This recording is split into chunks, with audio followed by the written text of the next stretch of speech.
Boom, and we are live. Welcome to another episode of AlphaCast. We're here today with a very special guest, David DuByne from the Adapt 2030 YouTube channel. You may know him from his daily talks about the grand solar minimum. And of course, we also have Dr. Berre Lando on with us today. It's going to be a really fun show today as we get into solutions for the oncoming cold we'll be facing with the grand solar minimum. There's a lot of channels out there that discuss the science behind it, and we're not going to get too ingrained into that today. If you want to go to David's channel, Adapt 2030, he has other links there too. There's all the scientific evidence and precedence for what we're dealing with is there. We don't want to get too bogged down with that today.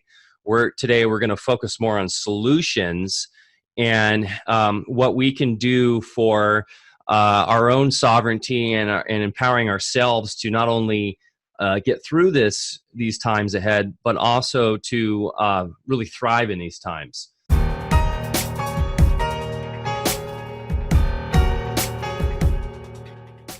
How are you today, David? Yeah, doing well. Thanks for having me on.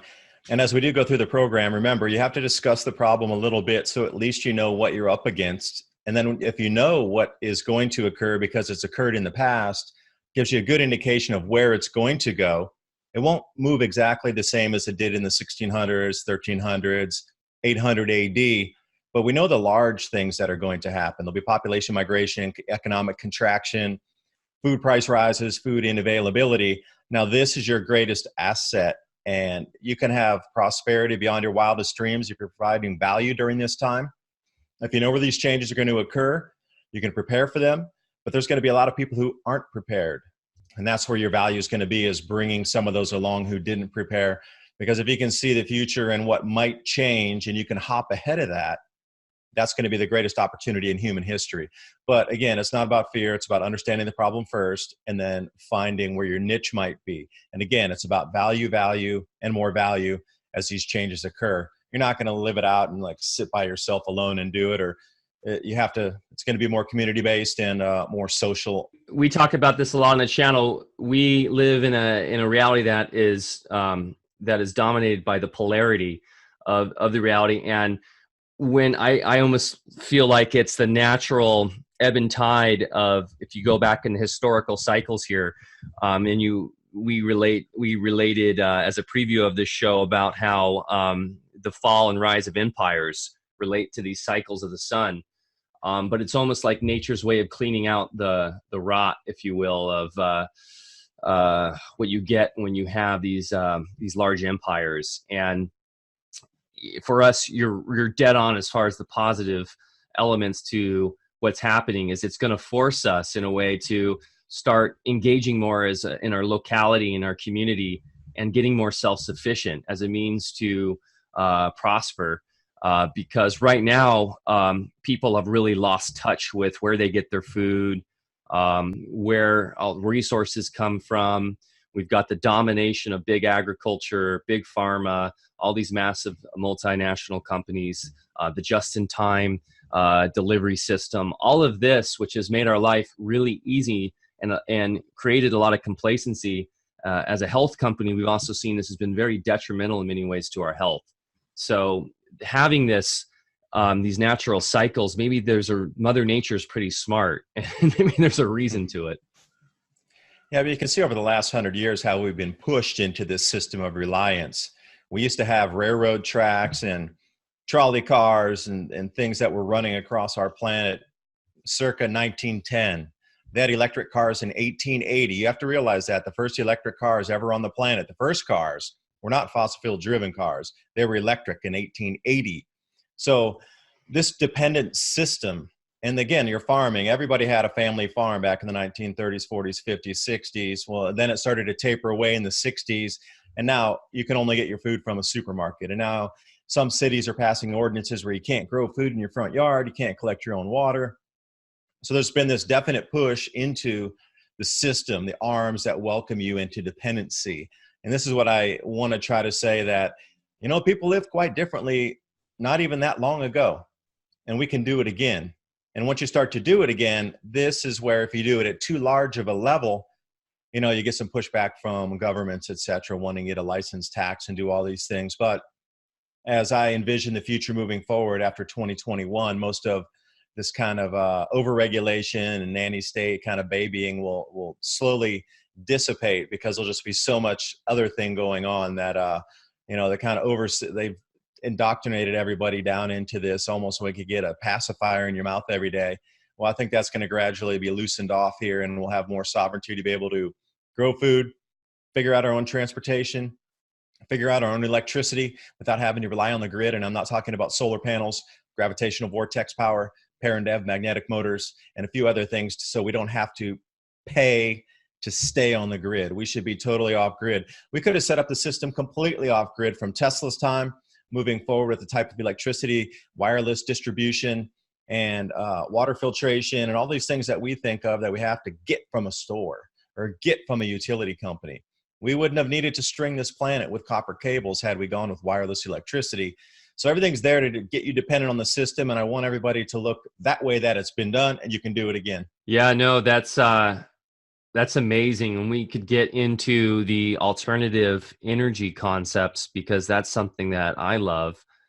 And then relating that to blockchain, because I think that is the way to decentrally empower, and even through AI, and the right kind of AI.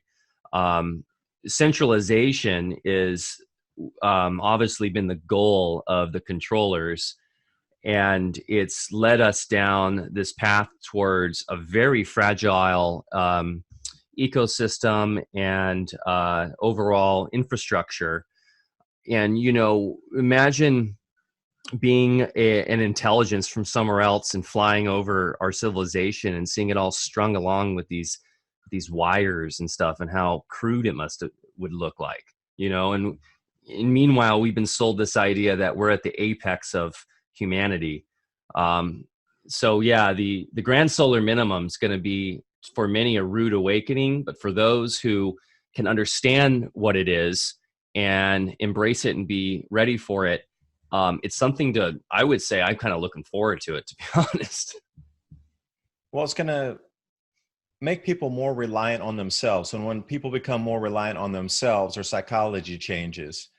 The way they move through their day changes. Just the way they embrace nature around them or other human beings around them changes, because they're going to need those same human beings to help them in a survival mode, grow, process. And when you're talking about electricity, it's not about just growing the food. What are you going to do with 2 tons of apples or 16 tons of cabbage? You're going to have to process that somehow. And having electricity to process it and store it, and whatever you like to dehydrate it, maybe can it, whatever you need, you're going to need heat and electricity to do that on a mass scale. So if there's any ways for us to continually have electricity if the grid goes down, or just have access to electricity when other things might contract, if you will, that's better all the way around. Now, starting to think outside the box for this, and we've been fed, again, physics is only one way, that you can't get more in than you can get out. But again, Tesla proved that so incorrect, but we keep being chugged along this path here every high school class. Plasma physics doesn't work. Again, magnetic motors don't work. You can't get it. You can't do it. So they got almost everybody stopped developing or even trying, just on the basic, education system. Like, who comes out of there at the end going, I think it's going to work and I'm still going to try it anyway? Almost zero. So just that alone is going to take 99.9% of the people out of the innovation game. Well, I'm trying to say we need to go back into the innovation game, multiply it by 10, swirl it around, and then do it again to see some of these solutions, because the things we're going to be facing in the future are something that we haven't faced. The minimum on the cycle of the grand solar minimum is 400 years, but I think this is a heavier, more powerful cycle, and I think we're back into the 2,000 to 4,000 year heaviness of cycle repeating again. That's my own personal opinion, but I think it's going to be a culmination of cycles on top of cycles this time. I don't think it's going to be just a 400 year. And plus, we have the weakening magnetic field on our planet, the magnetic pole reversal underway. And there's a couple other things, wild cards, that are happening that didn't happen during the last 5 grand solar minimums. That's what I wanted to get in today, actually. And I would love to also return back to the physics, because I'm sure Dr. Lando has some interesting insights into that. But as far as these cycles go, so we've got the 400-year cycle for the grand solar minimum, but as I've been in my research seeing that there's some larger macrocycles that seem to be coalescing with this one as well, that we haven't really seen in recorded human history all come together. Are you aware of this, what these other cycles are? I'll throw mine first, then I'd like to hear what yours are, because this is a good way to compare information, and somebody else might even have one out there that we're not thinking about. You know, you could talk about the Berre cycles at the 3,000-year periodicity, or we come back into just the 2,000-year cycles on the multi-millennial cycles, if you want to call them that. Then we have the fourth turning, which is the 80-year cycle, which seems right there. We got the economic cycle. We got all these cycles culminating right here, right now, of what's considered light or small cycles. And that's where I'll leave it, because I know for sure that these cycles wrap into series of 5 on these grand solar minimums at the 2,000-year periodicity, because when you look at the planetary geometry or the way the planets are lined up out in the heavens, we're going to get this perfect square from the Jovians or the gas giants with the Earth right in the center. And I call it like an Earth sandwich, if you will. We're going to get pulled further out during the winter months for the Northern Hemisphere and the Southern Hemisphere. During its summer, we're going to be pulled about 700,000 to 1 million miles further out around 23 and 2023. And then when we come around in this Northern Hemisphere summer, we're going to get tugged closer to the sun. This has only happened once since 79 AD. So when you get to these types of planetary alignments, and I'm not talking an alignment where they're all in as, it's about the actual square formation that make a perfect square, and the magnetics involved in that, and the sun decreasing in its output as well. So we get all these electromagnetic changes happening in the magnetic field itself, and we're just going to experience something we haven't, at least based on a planetary lineup in the way it's moving, and we're going to be moved in 2,000 years. You got to go back to 79 AD. Vesuvius eruption occurred during that time. So, there's just a lot of matchups in longer period cycles. Now, what do you have? I'm curious, and Berre, you as well. You hit on the head pretty much a lot of what I was thinking about, and as far as the economic cycles too. And then in regards to the grander galactic cycles, stuff like the Mayans were talking about and stuff too, which has a more energetic effect with physics. Berre, do you have any insights into this? Yeah, you really have to back up. And David, you have a lot of great information, and there's a lot of people like yourself that are putting a lot of the pieces together. But we have to start from a basis of pure science.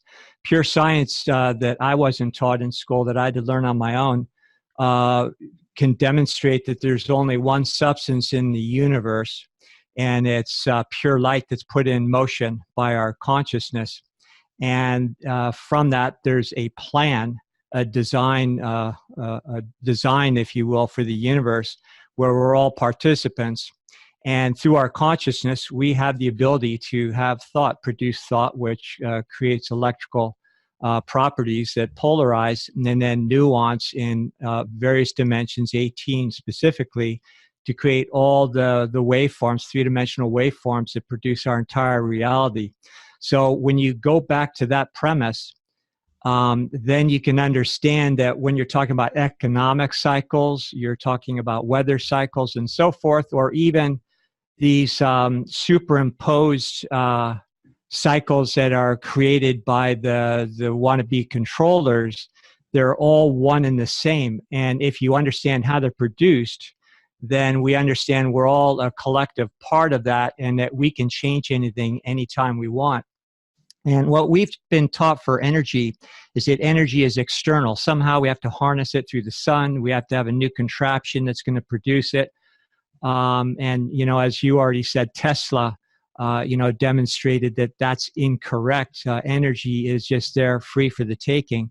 But there's another gentleman that we always talk about. His name is Walter Russell, who is highly esteemed by Tesla, and people that have studied Walter Russell understand that he was way ahead of the game even than people like Tesla's, because he went back to the understanding that the universe is self-created by us, and that just like if you want to find the energy behind Leonardo da Vinci's paintings, you don't try to take apart a painting and find his energy or his idea there. You have to go directly to his consciousness, which is eternal. So when we want to find the solution for energy, we have to understand it is not external. There's nothing external to us. It's all a product of us. And what science has endeavored to do very successfully up till now, which is a religion, not a real science, is to separate us from ourselves so that we no longer are autonomous and feel or are led to believe that we don't have a say in things.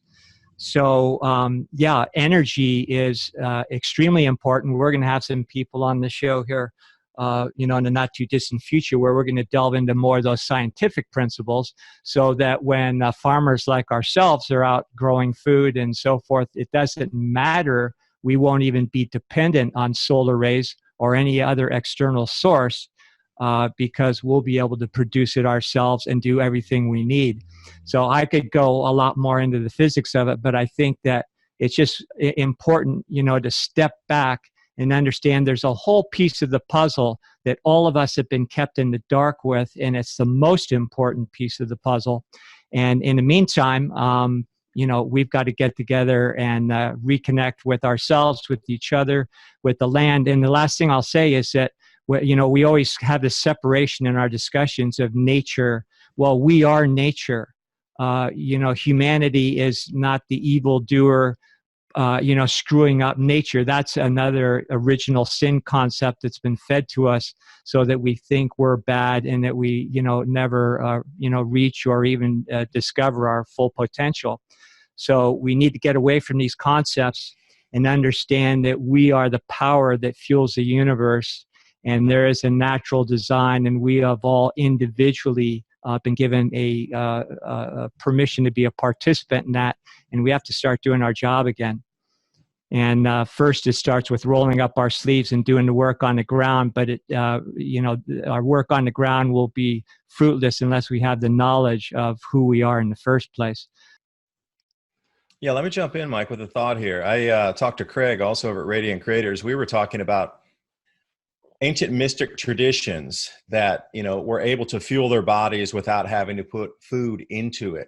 So we were, running through a couple mind ideas of what if there are possibilities of, they've even have tricked us, if you will, that we need to consume food every day to keep our bodies running. So we were of the volition that it's in the mystic traditions, it's encoded how you can keep your body running with less food or no food. And as we come into times with less food availability, unless we come up with some grand solutions, which I'm all about here, is trying to find something that's usable to be able to implement it as a copy-paste kind of model that can, with very little input, high output, that can be used in a community base, where it could be implemented globally in a very short amount of time. But in that interim, if there's not enough food, is there something that the ancient mystics had taught, known, that has been erased or purposely destroyed out of our consciousness that would have let us evolve or exist without all these inputs? I mean, that would be the very base of the lie, again, of the dependency on a system. You need to eat every day. Well, what if there was others that didn't? Because you see it through every tradition system across the planet. There were many who were proving that you didn't actually need to put physical food into your bodies to keep it running. And that's where we went with our talk for a few minutes there too. Right. So Berre, I wanted to jump in on that thought with you there. Yeah, just a real quick comment about that. That's a great point. There's another gentleman by the name of Kerry Reams who devised a science we call ionization analysis. Now, I use that to both test bodily fluids to discern people's health, and also the health of soil, so that we can improve the electrical properties of both, so that they operate more efficiently and need very much less input from the outside. And what Kerry Reams demonstrated, he was another Tesla, Walter Russell kind of character. He demonstrated just amazing years of research, and he's another one of those guys, of course, you've never heard about, but he should be, one of the most studied people by our kids in school. But he showed that at least 80% of our nutrition comes from the atmosphere. That's for plants and humans. And the food that we eat is a very crude way of breaking down foodstuffs into energy. And then that only is used to break down or to provide the energy that we then use to derive the bulk of our nutrition right from the atmosphere. And the more efficient you get with that, whether it's in agriculture or yourself, you can get to the point of 0 point where you don't need any external input at all. So there's a whole science behind what you're saying. It's no longer relegated just to, what mystics were talking about in other cultures of centuries past. We have the science that demonstrates that. And we also show, and we do it right here on the farm, where if you know how to do this ionization analysis and orchestrate the chemicals in the soil to produce the electrical effects you want, you need a fraction of the fertilizers and external input in order to grow nutrient-dense, abundant crops that will have more of a chance thriving in solar minimums and otherwise. So, breatharianism is possible when you have the knowledge, when you understand it's not just a lofty spiritual concept, but it's a real science. And then again, it goes back to the understanding of the electrical universe, because people have said, well, how the hell do you get calcium, out of the atmosphere to feed your body? Well, it's a waveform. It's a particle. It's not a particle. There's no substance or particles in the universe. There's only informational fields. And the reason why we live in the computer industry is not just to make our lives convenient with little contraptions on our desktop. It's to show us the technology that already exists in nature, which means in us. And so we're supposed to do what computers do, which is to create whatever we want with informational fields and no external substance, because it doesn't exist in the first place. Yeah, and I'll add in another wild card on top of this. The electromagnetic field of our sun's changing, which also affects our Earth electromagnetically. So these electric changes talking about in the soil itself and the Earth, we're starting to get, you see more excited silica-rich magma chambers. We're starting to see more tectonic activity, red sprites in the atmosphere, blue jets, and there's starting to be this equilibrium or equalization of power charge, if you will, a basic way to talk about it. The sun and our Earth need to match each other, and it's been overcharging or not overcharging, but highly charged for thousands of years, and here we're going to step down into something. So this whole resonance frequency field that you're talking about, the electrical possibilities, might change as well in that soil, which is really interesting on how it could or what it might change into, because people are starting to intuitively feel. Now, if our bodies are intuitively feeling across the planet that something is changing, the plants are morphing and they're going into conservation mode in some places, or booming in others. There's definitely a frequency field change happening at the moment. So that I'll just sprinkle that in on top. I didn't know what your thought would be, Berre. Yeah, and again, we have to remember, even in all these concepts and about cycles and so forth, we actually have a lot to say about the cycles. They aren't independent of us. So where our consciousness is as the co-creators in this solar system, those cycles are influenced by us. And something like a solar minimum isn't just something that's meant to, be doom and gloom, or, oh, we're going into hard times. What it is the fact that we're supposed to not only be conscious of these cycles, but also understand our participation in them.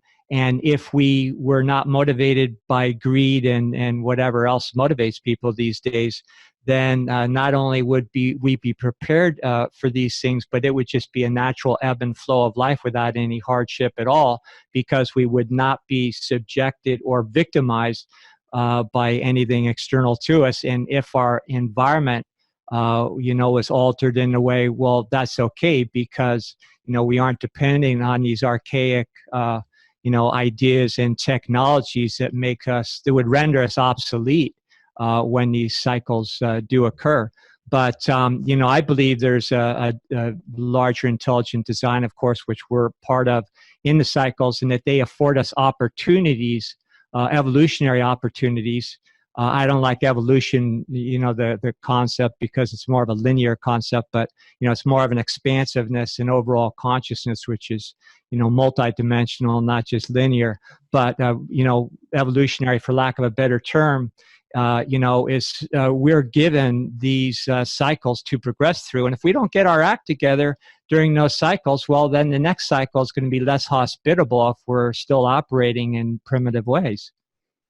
I love cosmic rays. Bring on the instant change. Robert Felix's book talked about those evolutionary leaps, because it was so instantaneous with all these different types of particles. You could call it galactic radiation, cosmic radiation, but there's so many different energetic particles working within that matrix there to allow something to jump, if you will, leap. So yeah, I'm a fan. Bring them on. Bring on more rays, right? It's affecting all of us right now, whether we realize it or not. And some people are on board with it and jumped in with both feet and welcoming it. And then other people just, not of any less potential than the rest of us, but just because of the ignorance that's been perpetrated upon us, know the other shoe's about to drop, but, don't know really what's going on. And so are afraid of everything, rather than just embracing the adventure that we're active participants in something that's unique in the entire universe. Yeah, I'm excited about the changes, knowing that they're coming and not coming at it from fear, but from opportunity, and knowing that there's possibility to manifest or create something better on that backside without the reliance on all these systems that are drawing everybody down, including myself. I'm part of it, living here and have electricity where I flip on a switch. I'm not, immune to anything, but yeah, I see something, just a different way of life that I wouldn't mind experiencing. And I don't go into it with fear, because these changes in terms of, everything, the stability that people are used to, if it goes into more of an adapting lifestyle where every day, every week, every month might be different, great. I like to travel. That's part of the fun of traveling, is adapting to new situations all the time whenever you're in a different country. But why not through life itself? I mean, the existence itself. So I'll leave it there. Mike, we cut you out of the conversation for a little while, didn't we? Oh no, I'm loving this. I'm actually engaging with others, trying to get some questions in here. But just kind of circling back to the breatharianism stuff, because this is one of my favorite topics, and something I've been talking about since the early 2000s. It was always kind of a joke amongst my friends, and we'd go find this breatharians online and stuff. But beyond the science of it, it's a great point you make, David, in regards to, engaging with these concepts out of a more pragmatic sense because of the food shortages. But the biggest thing we have going on right now is we have a predator class that has set up a system of dumbing down the world and really forcing concepts of materialism and these notions that we aren't empowered. We rely upon these systems to survive. And so how do we break free from that so that we can even start the path towards understanding something like breatharianism? Well, it comes through community. And so for me, it's why we're on DLive right now, and why why we have Alfa Vedic, and why I embrace blockchain, is that we need to break free from the shackles of this controller class created system, and really start to embrace each other, those that are awake and those that are really intuitively feeling these changes, and somehow develop these communities. Not obviously physically within your own community around you is very important, but also globally developing communities so that we can start awakening together and start pushing these knowledge boundaries so that we can start spiritually and physically accepting this information and start engaging with new science and figuring out ways that we can actually start working on ourselves. And it always starts within, right? The one thing we always talk about is as above, so below. And so to understand anything about the world and about the universe, we can know that by just going into our own internal mechanisms and our own spiritual awakening. So by working on ourselves and breaking free from the shackles of the conditioning, we can start down that path towards breatharianism. And Berre, I think we should do a show on this. I know we've covered it a lot, but getting more into the science of it and understanding the steps that people can start to take towards becoming more self-aware and understanding that we don't need to subsist on these particles so much, and that we are an energetic, infinite consciousness that is in this spacesuit, this meat suit, and that we can control our entire biology with our consciousness. And I feel like this is an amazing solution for the times ahead, but we have no chance if we can't develop these communities. Because historically we've seen that you can't be the rogue, mystical person up in the mountains. I mean, maybe you might have a shot, but humanity has no chance if it's all everyone for themselves, right? It has to be a communal thing where we're all working together. So we need to start developing that infrastructure through means of decentralized systems, things like DLive here, things like, more decentralized social media, getting away from the technocrats, getting away from government-controlled apparatuses, and becoming more self-aware.